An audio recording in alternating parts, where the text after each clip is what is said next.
Good morning friends. तो future and options की series में सेकंड चैप्टर में आपका स्वागत है, जहाँ पे हम जानने बैठे हैं कि ये एफ एंड ओ क्या है। फर्स्ट है एफ एंड ओ क्या है। तो एफ एंड ओ है दो चीज़ों से बना हुआ है, एक है फ्यूचर्स, एक है ऑप्शंस। तो ये फ्यूचर्स क्या है, ऑप्शंस क्या है। ऑप्शंस में हमारे पास दो ऑप्शन है, one is call and the second is put. तो ये कॉल क्या है, ये पुट क्या है, ये फ्यूचर्स क्या है, ये समझते हैं। तो हम डायरेक्ट मुद्दे पे आते हैं। सपोज मेरे पास एक कोई भी एक स्टॉक है, ठीक है, और मेरे पास 1 लाख रुपीज पड़ा हुआ है। मेरे को पता है कि ये स्टॉक बहुत फास्ट अप जाने वाला है, क्योंकि उसमें या तो न्यूज़ है या तो टेक्निकल ब्रेकआउट है या कुछ भी रीज़न है, किसी ने मेरे को टिप दी, कुछ भी रीज़न है, वो बहुत ज़्यादा ऊपर जाना है। मैं फुल कॉन्फिडेंट हूँ, बट मेरे पास उतना रुपए नहीं है कि मैं सेव करके बहुत सारा रुपए बना सकूँ। तो उसके लिए एनएससी, नेशनल स्टॉक्स एक्सचेंज, ठीक है, तो एनएससी ने एक चीज़ बनाया है, वो है फ्यूचर्स। ठीक है, मतलब अभी हम एक एग्जांपल के तौर पे लेते हैं कि सपोज एक आईओसी का शेयर है। तो आईओसी का शेयर जो है वो अभी उसकी वैल्यू अप्रोक्सीमेट 80 के आसपास चल रही है, हम 80 को मान के आगे बढ़ते हैं। आईओसी का शेयर का वैल्यू अभी 80 है, और ये विद इन 1 मंथ या 2 महीने में वो 80 से 100 जाएगा। वो इतना बढ़ेगा कि 25-30% तक बढ़ सकता है विद इन 1 to 2 मंथ। उसके अंदर कुछ भी न्यूज़ है, उसकी वजह से वो बहुत ज़्यादा फास्ट बढ़ने वाला है। अभी समझ लो कि मेरे पास 1 लाख रुपीज़ पड़ा है, ठीक है, तो मैं 1 लाख रुपीज़ उसमें इन्वेस्ट करना चाहता हूँ। तो सबसे पहले मैं कहता हूँ कि कितना स्टॉक में ले पाऊंगा। तो 1 लाख रुपीज़ में 80 रुपीज़ के भाव से मेरे पास 1250 शेयर है, और इसका प्राइस समझ लो कि 20 रुपीज़ बढ़ेगा। तो मेरे को कितना प्रॉफिट होगा, तो पर शेयर मेरे को 20 रुपीज़ का फायदा होगा। तो मेरा फायदा है 25,000 रुपीज़ का, ठीक है। तो मेरा क्या है कि 25% का मेरे को फायदा हुआ। 1 लाख पर 1 लाख मैंने इन्वेस्ट किया था, मुझे मिला 25%, वो मिला 25,000। बट मैं ये 25,000 से खुश नहीं हूँ। क्यों? क्योंकि मेरे को तो पता है कि ये तो बहुत फास्ट आगे बढ़ने वाला है, ये तो काफ़ी अच्छा स्टॉक है। तो मुझे और इन्वेस्ट करना है, और इन्वेस्ट करने के लिए मेरे पास क्या ऑप्शन है, या तो मैं उधार लूँ, या तो मैं लोन लूँ। बट मेरे को ये बिल्कुल नहीं करना है, ना लोन लेना है ना मेरे को उधार लेना है। तो मेरे पास एक ऑप्शन है, एक चीज़ पड़ा है जो कि है फ्यूचर्स। अभी क्या है कि अगर आप आईओसी का फ्यूचर्स लेते हो तो आपको एक या दो शेयर नहीं लेना है, उसको लोट लेना है पूरा। तो आईओसी का लोट साइज क्या है, उसका लोट साइज करीबन 9750 के आसपास है। तो हम समझते हैं फॉर कैलकुलेशन पर्पस हम उसको 10,000 मान लेते हैं। अब ये क्या है, लोट क्या है, तो वो क्या है कि आपको बोलता है कि मैं पूरा होलसेल होलसेल नहीं होता है मार्केट में कि आपको एक पेन लेना है, उसकी जगह मेरे पास 10 पेन का एक पूरा लोट है, वो आप ले लो। तो आपको पर पेन आपको 1 रुपये 2 रुपये आपको फायदा होगा, वो मैं आपको सस्ते में बेचूंगा। तो ये एक बंच बना देता है, एक स्टॉक्स का, शेयर्स का एक बंच बना देता है, जो कि वर्चुअल है। आप एक चीज़ समझ लो कि एक वर्चुअल चीज़ है, एक्चुअल में शेयर्स नहीं है। उस शेयर्स का एक बंच बना देता है। वो बंच 10,000 का एक बंच है। तो अभी आप फ्यूचर्स में आप लोट साइज में जाओगे, ना कि आपको शेयर साइज में जाएंगे, ठीक है। तो अभी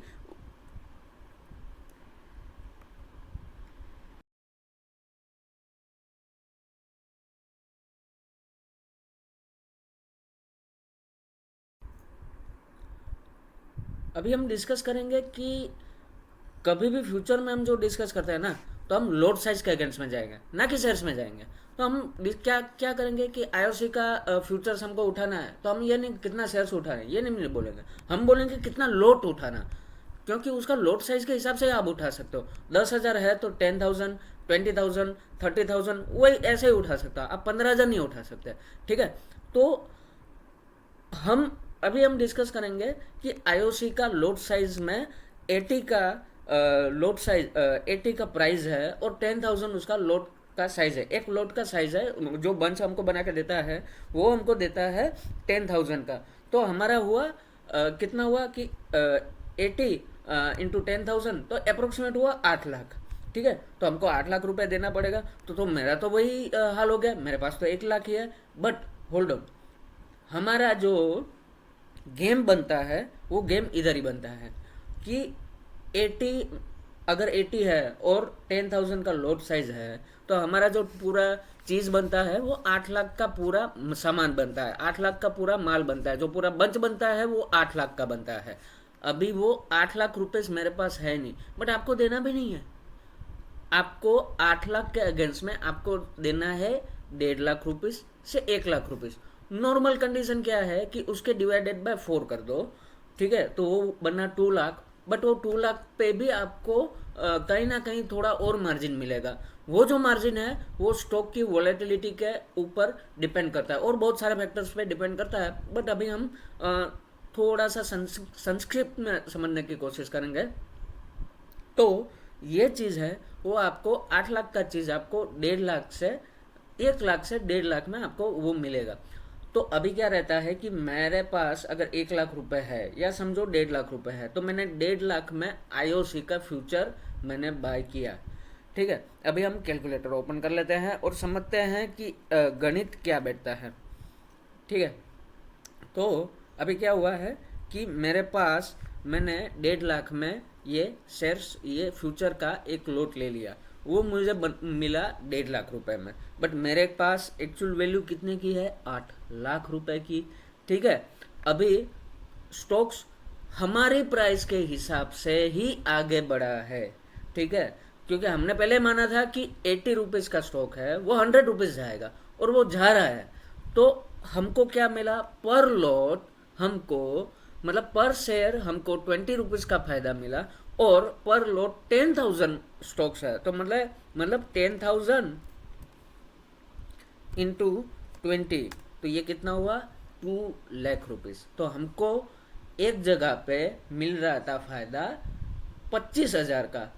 उतने ही वैल्यू में अगर हम फ्यूचर लेते हैं और हमारी डायरेक्शन में ही जाता है तो हमको मिलता है फायदा 200%। 25% से सीधा फायदा हमको मिलता है 200%। तो इसको लेवरेज बोलते हैं कि मैं 1.5 लाख रुपए देता हूँ बट बाकी का रुपए जो है वो आपको मिल गया है, वो डायरेक्ट पेमेंट हो गया है और आपको पूरा लोड साइज मिलता है। क्वेश्चंस यहाँ पे उल्टा भी, हमारी बाजी उल्टी भी पड़ सकती है। फ्यूचर्स अवॉइड करने की जो कोशिश कर रहे हैं उसका रीज़न क्या है, क्योंकि ये 80 रुपीज़ से समझ ले कि 100 रुपीज़ जाने वाला था, बट मार्केट को कोई प्रेडिक्ट नहीं कर सकता। कल उठ के कुछ भी हो गया, कोरोना का वेव आ गया, कहीं पे रशिया यूक्रेन का जो वॉर चल रहा है, कुछ भी हो गया और इसका प्राइस तुरंत शार्प फॉल मिल गया मेरे को। अगर समझ लो कि 4% 5% भी डाउन हो जाता है और 82 समझ लो कि 70 आ जाता है, तो मेरे को पर लोट 10 रुपीज़ का नुकसान हो गया। और वो 10 रुपीज़ का नुकसान क्या है, एक्चुअल नुकसान है मेरा कितना नुकसान हो गया, तो कि 1 लाख का नुकसान हो गया, क्योंकि 10,000 का स्टॉक है। तो ये नुकसान का भी वो क्या मैग्नीफाइंग ग्लास जो रहता है ना, वो मैग्नीफाइंग ग्लास है और कुछ नहीं। आपका बढ़ता है तो उसको भी मैग्नीफाई करता है और कम होता है तो उसको भी मैग्नीफाई करता है। ठीक है, तो ये है हमारा फ्यूचर्स। सेम चीज़ हमारे पास है ऑप्शंस में, बट ऑप्शंस के लिए हम नेक्स्ट सीरीज में या नेक्स्ट चैप्टर में उसको हम समझेंगे। आज हम पूरा फोकस करेंगे फ्यूचर्स में। तो फ्यूचर्स में अभी रहता क्या है कि मैं समझ लो कि कोई एक स्टॉक में जैसे कि समझ लो कि सिलिकॉन वैली बैंक जैसे कोई भी इधर बैंक में कोई न्यूज़ आया, कोई कंपनी में न्यूज़ आया कि ये सीईओ ने छोड़ दिया, ये बैंक के सीईओ ने रिज़ाइन मार दिया, या फिर कोई और न्यूज़ आता है, तो हमको पता चल जाता है कि भाई अभी ये स्टॉक गिरने वाला है, 10%, 20%, 30% तक गिर सकता है। तो उसका फ्यूचर तो अगर बढ़ेगा तो ही मेरे को फ़ायदा है, नहीं ऐसा नहीं है। यहाँ पे आप फ्यूचर को सेल भी कर सकते हो। समझ लो कि कोई वॉर का न्यूज़ आया है कि हम वर्ल्ड कुछ वॉर के कगार पे खड़ा हुआ है और मुझे लगता है कि यहाँ से क्रूड ऑयल का प्राइस कम होने वाला है या क्रूड ऑयल का प्राइस बढ़ने वाला है, या फिर कुछ भी ऐसा सिनेरियो बनता है जहाँ पे मुझे ऐसा लगता है कि आईओसी जो है वो और गिरेगा और डाउन जाएगा। ठीक है, तो मैं क्या करूँगा, 80 के प्राइस पे उसको मैं सेल कर दूंगा। हाँ, बिल्कुल। मेरे पास शेयर्स या लोट है नहीं, फिर भी मैं सेल कर दूंगा, तो मेरे अकाउंट में -1 है, और किसी ने बाय किया है उसके अकाउंट में 1 है। वो +1 लोट साइज है, मेरे पास -1 लोट साइज है, और वो दोनों का टोटल हो गया 0। तो जब तक ये 0 बना रहेगा, तब तक एनएससी को कोई दिक्कत नहीं है। ठीक है, तो उसको 0 पे हम मेंटेन ही करते रहेंगे।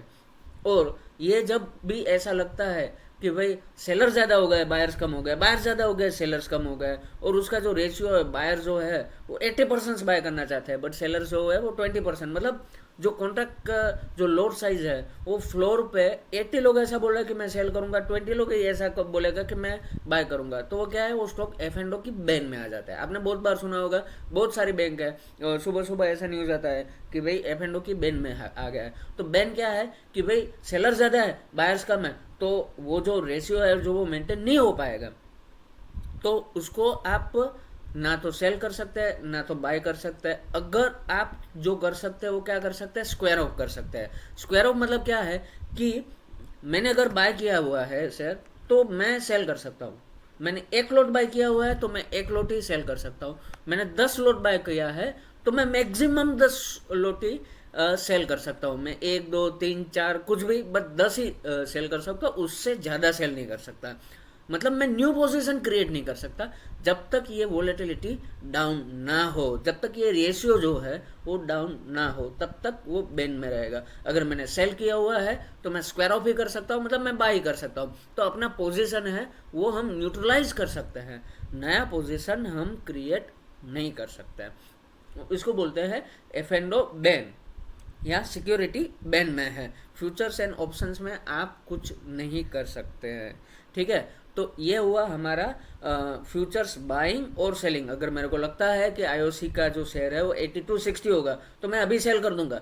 बेसिकली हम क्या करते हैं कि ऊपर की प्राइस में सेल करना है और नीचे की प्राइस में हमको बाय करना है। तो ये जितना भी डिफरेंस है, पूरा बिजनेस उसी पे ही बना हुआ है। देखो, बिजनेस का जिसको सेंस है उसको एक ही चीज़ समझ में आती है कि ये चीज़ अगर मैं बाय करता हूँ तो मैं 10 रुपये में बाय करता हूँ, तो मुझे उसको 12 रुपये में सेल करना है, तभी जाके 2 रुपये मैं बना पाया।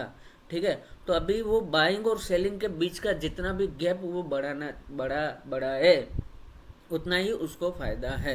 अभी वो बढ़ाने के लिए उसके पास 2 ऑप्शंस है, या तो वो सेलिंग में बोलेगा कि नहीं 12 नहीं, ये तो बहुत अच्छी चीज़ है, ये 13 में मिलेगी, ये 14 में मिलेगी। या फिर जो बाय करते, अरे यार ये 10 रुपये की चीज़ थोड़ी है, मैं ज़्यादा बाय करता हूँ, मेरे को 9 रुपये में दे दो, मेरे को 8 रुपये में दे दो। तो ये जो बार्गेनिंग पावर है वो आपको समझना है। ठीक है, और वो टेक्निकल सेंस में आपको समझना है। अगर मार्केट की बात करते हैं तो टेक्निकल सेंस में आपको समझना है कि कहाँ पे लोग ज़्यादा बाय कर रहे हैं, कहाँ पे लोग ज़्यादा सेल कर रहे हैं, कहाँ पे सपोर्ट है, कहाँ पे रेजिस्टेंस है, कहाँ पे मेरे को बाय करने से फ़ायदा होगा, कहाँ पे मेरे को सेल करने का फ़ायदा होगा। अगर आपने ट्रेंड समझ लिया कि आईओसी का जो ट्रेंड है वो डाउन ट्रेंड है, मतलब वो शेयर 85 रुपीज़ से 80 आया और वो डाउन ट्रेंड कंटिन्यू होएगा, 60 रुपीज़ तक जाएगा, तो मैं 80 पे मैं क्या करूँगा, सेल करूँगा। कि कोई भी चीज़ मैं ऊपर के भाव में सेल करूँगा और नीचे के भाव में मैं बाय करूँगा। तो ऐसा बिल्कुल पॉसिबल है फ्यूचर्स में कि आप पहले सेल करो और बाद में बाय करो। ठीक है, ऐसा ज़रूरी नहीं है कि आपके पास होना ही चाहिए सेल करने के लिए। जी नहीं, बिल्कुल नहीं।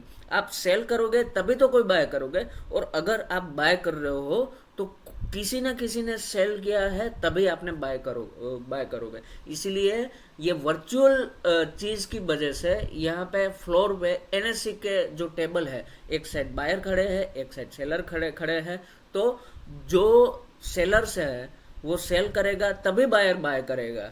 तो ये चीज़ सिर्फ एक प्लेटफॉर्म देता है आपको, सिर्फ टेबल देता है, वो है एनएससी, नेशनल स्टॉक एक्सचेंज, जो कि कंपनी है जो आपको टेबल देता है। जो सेलर्स को बुलाते हैं कि आ भाई तू शेयर कर, बायर को बुलाते हैं आ भाई तू बाय कर। ठीक है, और ये चीज़ सिर्फ फ्यूचर एंड ऑप्शन जो चीज़ है वो सिर्फ और सिर्फ एनएससी में है, वो आपको बीएससी में आपको नहीं मिलेगी। इसकी वजह से यहाँ पे वॉल्यूम्स भी ज़्यादा रहता है।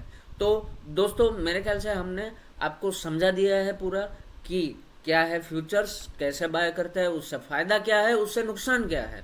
एक चीज़ हम समझते हैं कि भाई कौन कौन सी चीज़ फ्यूचर्स में है, क्योंकि मेरे पास मोर देन 2000 स्टॉक्स पड़े हुए हैं, सभी को मैं फ्यूचर ऑप्शंस में नहीं डालता हूँ। मेरे पास फ्यूचर एंड ऑप्शन का स्टॉक 180 190 के आसपास ही है।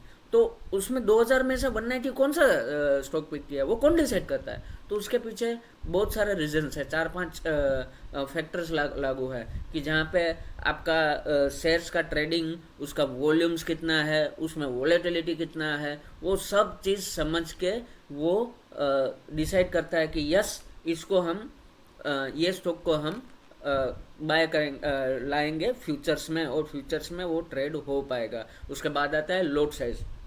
तो लोट साइज के लिए मैं आपको बोल दूं कि किसी की भी जो लोट साइज रहती है, वो लोट साइज इनटू उसका जो प्राइस वैल्यू है।